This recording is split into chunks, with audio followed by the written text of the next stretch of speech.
Assalamualaikum warahmatullahi wabarakatuh. Salam sejahtera bagi kita semua. Semoga kita dalam lindungan Allah SWT. Amin ya rabbal alamin. Nah, untuk kali ini saya akan mempresentasikan dari dokumen pernyataan diri dosen unjuk kerja terutama perguruan tinggi PDD UKTPT bidang pengajaran. Sekilas mengenai biodata DES, nama Ria Bafiga SEMAK, NIDN 1019118903, tempat tanggal lahir Bengkulu 19 November 1989, dan alamat Desa Kota Tinggi RT 03 Kecamatan Sungai Bongkal, Kota Sungai Penuh, Provinsi Jambi. Saat ini saya bekerja sebagai dosen tetap STI Saktilang Kerinci, Prodi Akuntansi.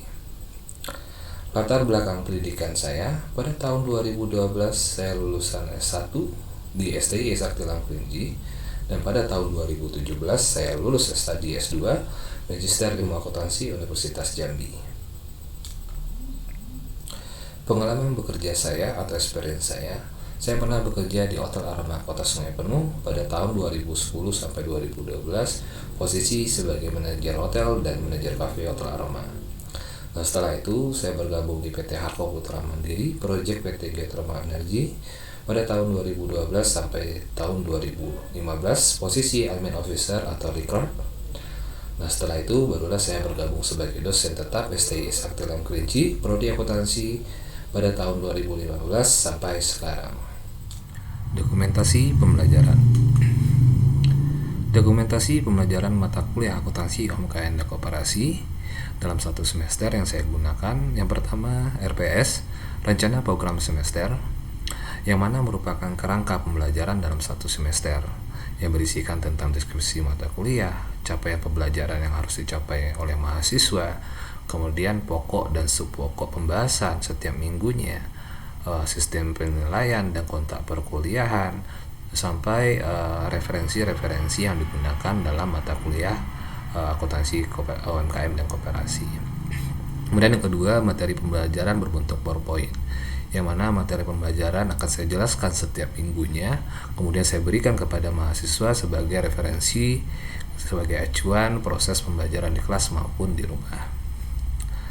Kemudian yang ketiga, metode pembelajaran. Ada beberapa metode yang saya terapkan dalam perkuliahan. Yang pertama SCL, Student Centered Learning, yang mana mengasah kemampuan mahasiswa dalam proses belajar secara mandiri. Kemudian juga mengasah kemampuan mahasiswa dalam kolaboratif dan public speaking. Nah, kemudian saya juga menerapkan e-learning, yang mana saya menggunakan media teknologi informasi dalam proses pembelajaran seperti YouTube, kemudian Google Meet atau Zoom, kemudian Microsoft Excel dan Microsoft Word dalam proses pembuatan laporan keuangan UMKM dan koperasi. Dan saya juga menerapkan FGD, Focus Group Discussion, yang mengasah kemampuan mahasiswa dalam berpikir secara kompetitif, inovatif, dan kritis dalam membuat sebuah keputusan ataupun dalam sebuah interaksi diskusi.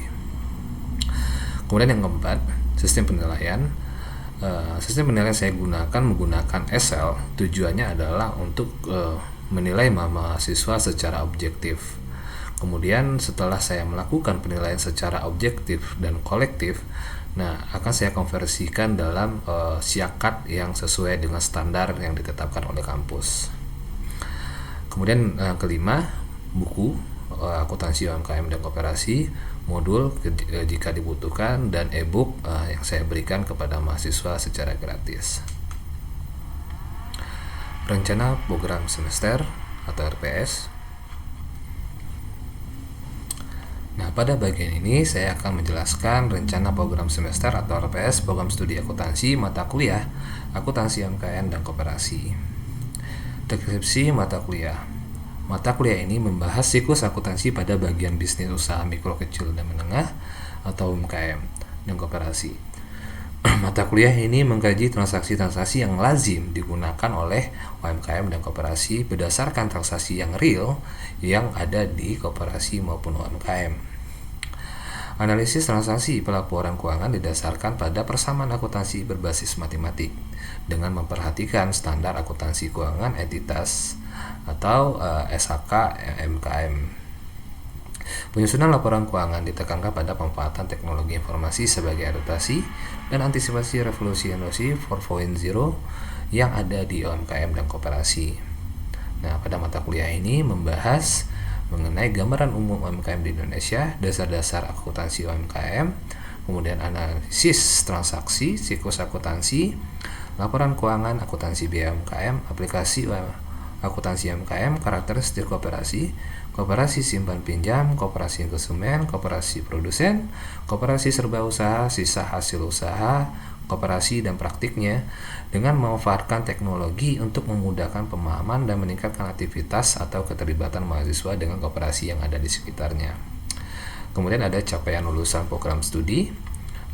Yang pertama itu ada ranah sikap dan tata nilai, kemudian ranah keterampilan umum, kemudian ranah penguasaan pengetahuan. Nah, kemudian ada capaian pembelajaran mata kuliah atau CPMK, yang mana mahasiswa dituntut memahami makna dan karakteristik UMKM dan koperasi yang ada di Indonesia maupun secara umum. Kemudian yang kedua, mahasiswa mampu menganalisis transaksi yang terjadi di UMKM dan koperasi.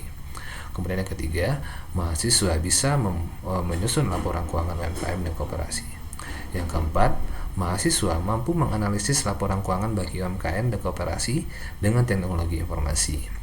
Kemudian yang keenam, menghitung dan mendistribusikan SKU koperasi. Kemudian yang ketujuh, menganalisis dan menemukan solusi bagi permasalahan keuangan yang ada di UMKM dan koperasi.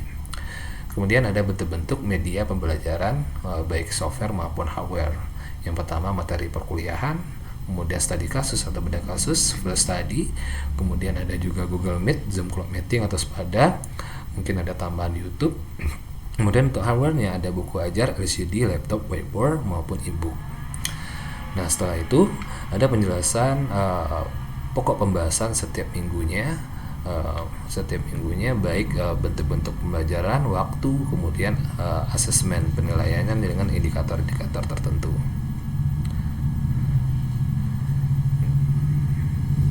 Nah, pada bagian ini ada kontrak perkuliahan yang harus dipenuhi oleh mahasiswa maupun dosen, atau kesepakatan antara mahasiswa dan dosen.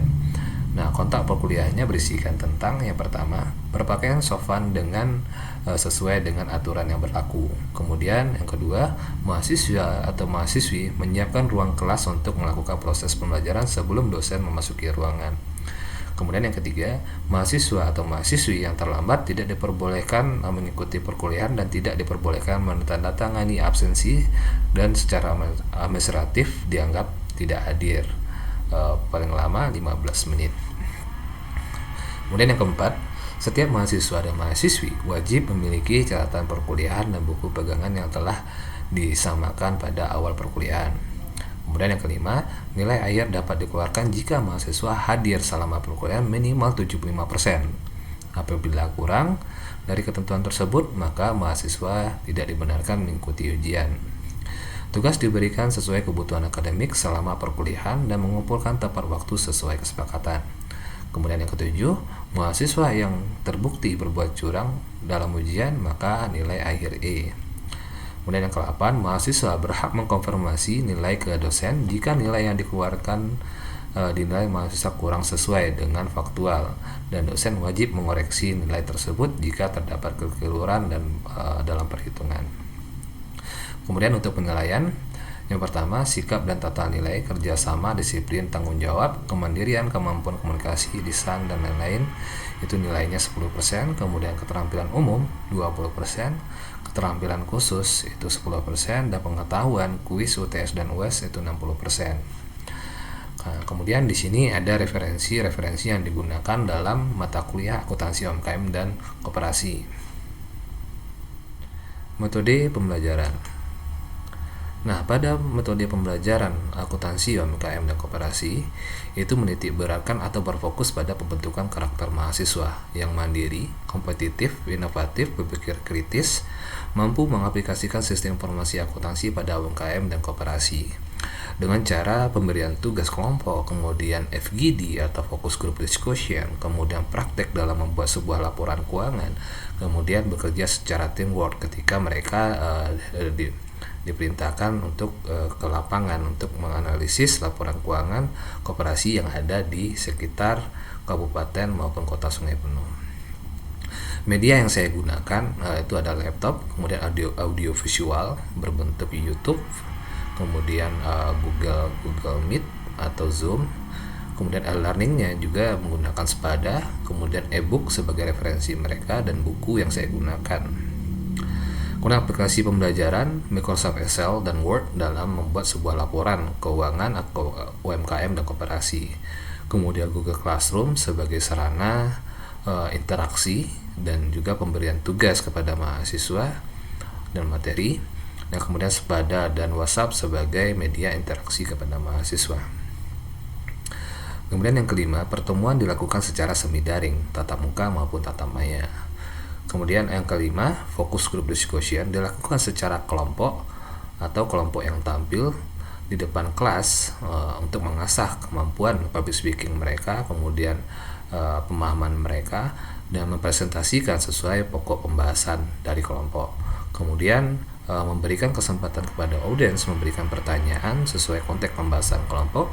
Tujuannya adalah terjalinnya komunikasi dan interaksi antar mahasiswa, antara audiens terhadap kelompok yang tampil.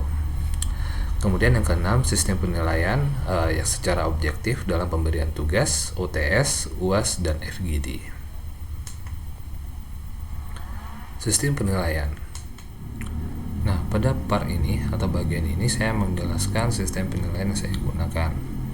Ada beberapa indikator penilaian yang saya gunakan. Yang pertama absensi, kuis, kativan, tugas, UTS, dan UAS.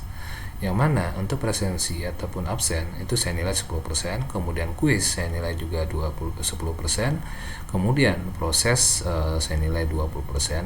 Karena apa? Karena saya tidak hanya fokus kepada outputnya saja, hasil akhirnya saja, tetapi prosesnya saya nilai dengan baik. Karena apa? Di kativan inilah terlihat sejauh mana kemampuan mahasiswa untuk berkomunikasi, berinteraksi kepada dosen maupun mahasiswa yang lainnya. Kemudian untuk tugas saya beri nilai 10%, kemudian UTS saya kasih nilai 25% dan UAS juga 25%. Nah, dengan hasil akhir angka ataupun nilai nantinya. Nah, setelah itu saya akan konversikan nilainya ke dalam Siakat, bisa dilihat di sini. Nah, akan saya nilai di sini. Untuk presensinya ini adalah indikator ataupun penilaian, salah satu menjadi penilaian apakah mahasiswa boleh ikut ujian apa tidak. Kemudian untuk nilai sikap dan tata nilai, kemudian ada UTS, dan kemudian ada rekaman micro teaching. Ya, assalamualaikum warahmatullahi wabarakatuh. Waalaikumsalam warahmatullahi wabarakatuh. Nah, jadi kita melanjutkan pembahasan yang kemarin. Ini dua kelompok ya yang tampil ya. Nah, tapi untuk hari ini nanti kita ada beberapa sesi. Yang pertama nanti saya akan membahas mengenai koperasi simpan pinjam dulu. Itu konteksnya pembahasan kelompok 2 ya. Nah, kelompok 2. Nah, kemudian setelah itu sudah pembahasan, kita lanjut ke presentasi. Ya, silakan kelompok 1 dan kelompok 2 presentasi dari hasil skalanya. Oke.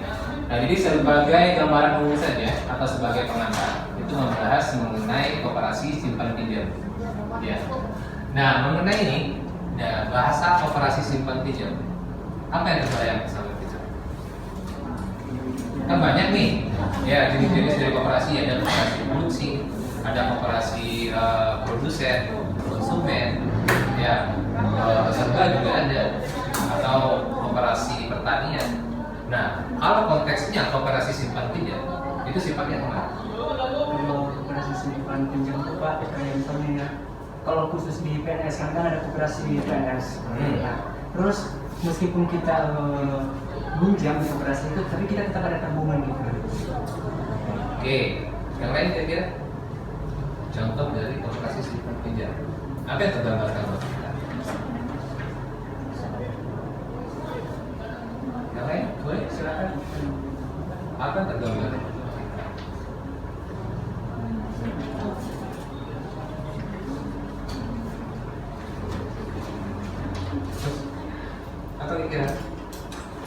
Kalau menurut saya Pak, koperasi simpan pinjam itu lembaga yang memberi pinjaman kepada nasabahnya. Nanti kan ada bunga yang diberikan tuh.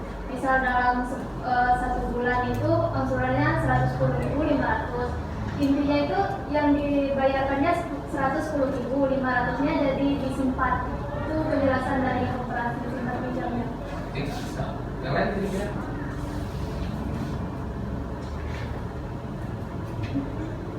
Ya? Nah, jadi koperasi simpan pinjam ini, nah kita dalam paham ya, simpan dan pinjam. Ya, pernah bergabung? Pernah? Pernah ikut arisan? Dulu ikut arisan? Ya? Arisan ibu-ibu atau pernah ya ikut arisan? Nah, secara dasarnya itu memiliki kesamaan. Ya, baik dari teknisnya, ya, baik dari pelaksanaannya. Ya, kalau di koperasi simpan pinjam itu ada beberapa itu ya iuran. Yang pertama ada iuran pokok, iuran wajib, kemudian ada iuran sukarela. Nah, sama halnya di sini. Ya, kita menyimpan uang, kemudian kita gunakan untuk kita sendiri. Nah, itu bedanya. Ya, kalau misalkan di bank kita menabung, kemudian uang kita dipakai untuk orang lain, mungkin nggak kenal siapa lah ya. Misalkan yang Roni nabung, yang makanya si siapa? Alias sebelahnya, kan kita nggak tahu.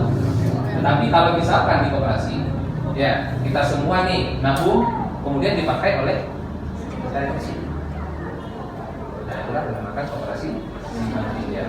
Karena sifatnya koperasi adalah mensejahterakan anggota, baru mensejahterakan anggota itu.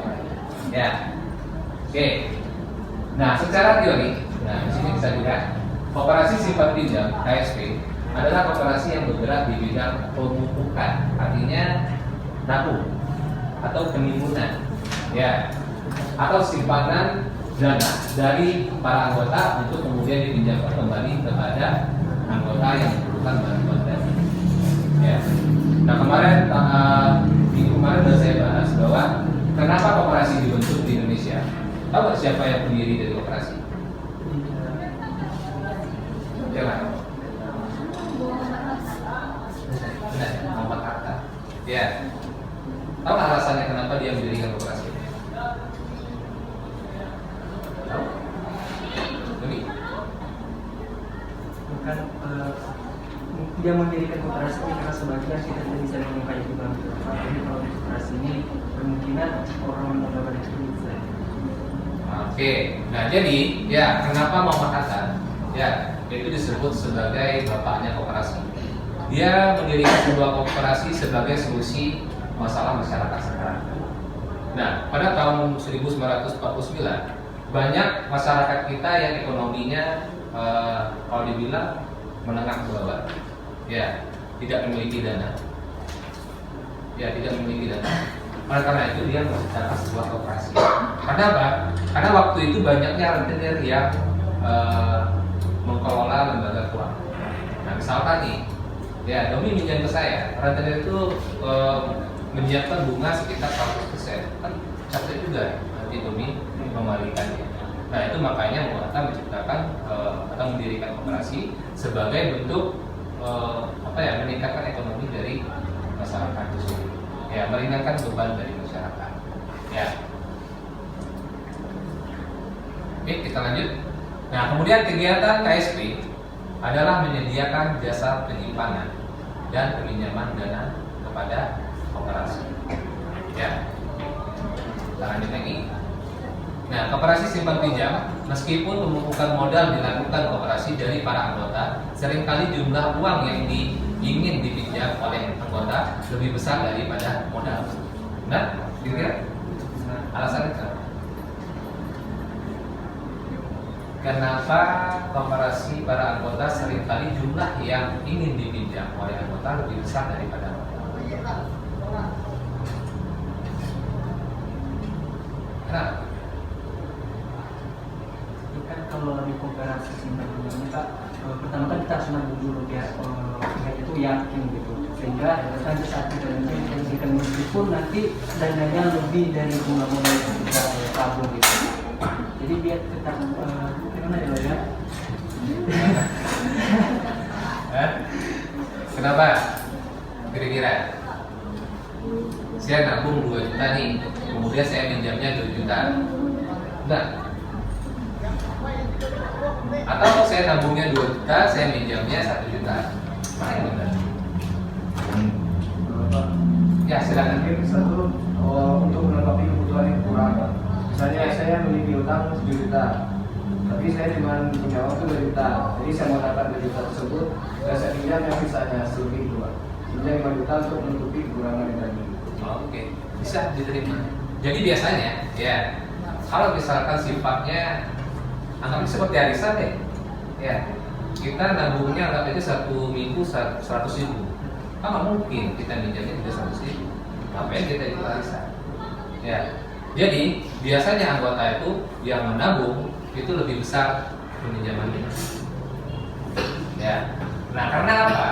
Karena mereka tidak bisa mencukupi dari nominal yang dia capai. Misalkan saya nabungnya satu minggu ini apa lah ya 100 ribu lah ya, dari gampang itu ya 100 ribu ya, sedangkan saya membutuhkan modal 10 juta untuk misalkan membeli iPhone. Ada yang punya iPhone sih? Ada? Orang kaya ya? Sultan ya? Ya, untuk membeli iPhone misalnya. Oke. Nah, karena tidak bisa saya membeli tersebut, makanya saya bergabung di koperasi karena itu salah satunya.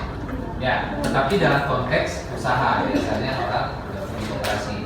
Ya, karena saya punya modal, saya bergabung di koperasi, saya dapat permodalan dari koperasi. Meskipun nantinya akan saya bayar secara kredit dengan bunga yang ringan. Nah, kalau misalkan di perbankan dan tentu kan nih 6%. Ya, kalau minjamnya 100 juta, kalau kita kumulatif, nah itu bisa kita balikan sekitar 160 juta. Berapa persen? 1 tahun 6%. Berarti kalau 10 tahun, berarti 60%.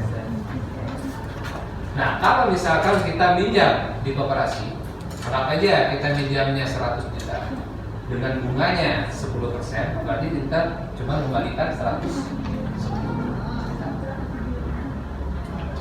Nah, kemudian kalau bunganya gimana Pak? Bunganya bisa ditentukan oleh anggota. Misalkan Bapak anggota nih, ya Pak saya ingin bunganya 3%. Boleh silakan, nggak masalah. Tetapi diputuskan di apa yang tertinggi dalam koperasi. Apa kira? Ada yang namanya rapat anggota tahun. Semuanya memiliki hak suara, bukan hanya ketua. Misalkan ketua sesuka hati nih nunjukin bunganya 10%, nggak bisa. Kalau keputusan RAT menyatakan bahwa bunganya 3%, maka bunganya adalah 3%. Nah itu namanya koperasi secara musyawarah atau keluarga. Ya, banyak menimbangnya, banyak sosialnya. Ya. Oke, kemudian kita lanjut. Ya, ada tujuan koperasi. Nah, tujuan koperasi ada 4. Ya, yang pertama itu apa?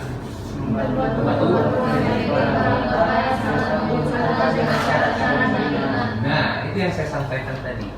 Ya, bahwa anggota ini butuh dana, ya, usaha ataupun buka ruko atau sewa ruko dan sebagainya. Tetapi saya nggak memiliki modal. Nah, maka kooperasilah memberi modal kepada anggota dengan catatan syarat yang lebih ringan. Oke, bunganya mungkin lebih kecil, kemudian tempo peminjamannya bisa lebih panjang. Nah, kalau di bank nggak bisa nih, ada yang 5 tahun, ada yang 2 tahun, 3 tahun. Nah, kalau misalkan di ini mungkin udah saya inginnya lunas dalam 10 bulan, bisa silakan. Artinya bisa ditentukan oleh RAT. Ya, rapat anggota badan. Nah, kemudian yang kedua,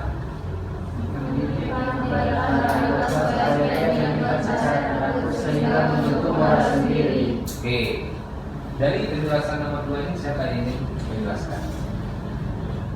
Contohnya seperti apa? Silakan.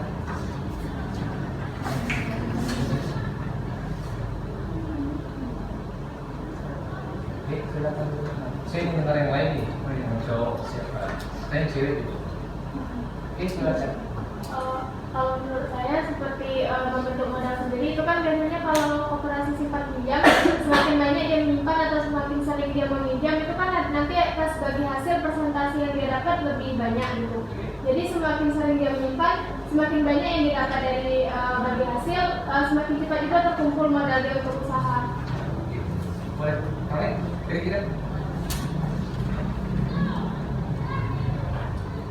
dari penjelasan poin nomor 2.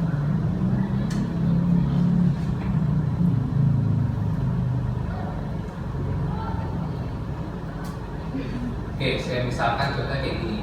Ada iuran kelas nggak? Ada yang malas nggak? Ya. Nah, kalau naginya kayak mana? Bawa barang? Enggak ya. Artinya ini mendidik kita supaya dia menang. Nah, contohkan. Nah, ini ke depan ya. Ke depan ada tur 2 negara. Nah, dituntut kita harus nabung 300 ribu per bulan. Sudah itu katanya transportasi, makan dan penginapan. Terus oleh-oleh ya, tapi olehnya bayar sendiri. Ya, artinya kalau secara pribadi kita untuk menabung suatu tujuan itu mungkin sulit ya, tetapi dalam koperasi secara otomatis itu akan mendidik kita untuk memupuk dari modal kita sendiri ya. Nah, yang kita dapatkan dari koperasi itu ada sebenarnya modal kita secara otomatis ya, tetapi kita dapatnya secara spontan, tetapi kita membayarnya secara waktu yang lama ya. Ya, kelompoknya tetapnya sama ya. Nah, kemudian tentukan satu KSP yang ada di kabupaten maupun kota Sukabumi. Nah ya, usahakan yang real aja, coba yang real, karena enak nanti kita bisa mengelola keuangannya sendiri. Nah, saya minta yang real, tapi kalau misalkan diadakan ya nanti percuma aja, kan kerjakan ya.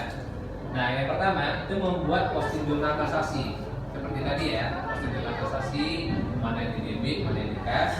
Nah, kemudian posting ke neraca saldo yang belum disesuaikan atau awal periode. Nah, direkam semuanya. Nah, jadi laporan neraca saldo awal periode. Nah, kemudian membuat neraca lanjut yang 10 kolom. Nah, setelah itu laporan kas ya yang berkaitan dengan kas. Kemudian laporan promosi anggota, jurnal penutup, laporan SAU, dan terakhir pada neraca. Jangan lupa ada pasifannya. Fokus group discussion.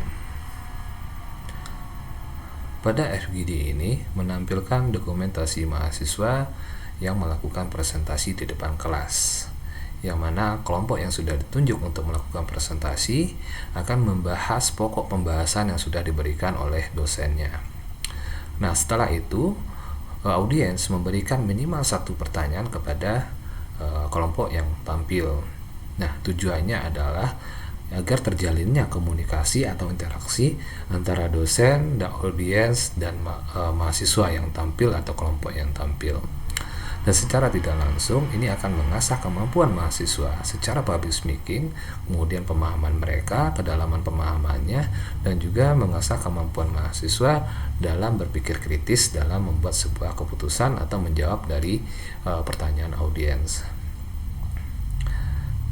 Dan ini adalah dokumentasi mahasiswa yang langsung datang ke koperasi-koperasi yang ada di sekitar Kota Sungai Penuh maupun Kabupaten Kerinci. Mungkin ini saja yang dapat saya sampaikan, kurang lebih saya minta maaf. Saya tutup. Wassalamualaikum warahmatullahi wabarakatuh.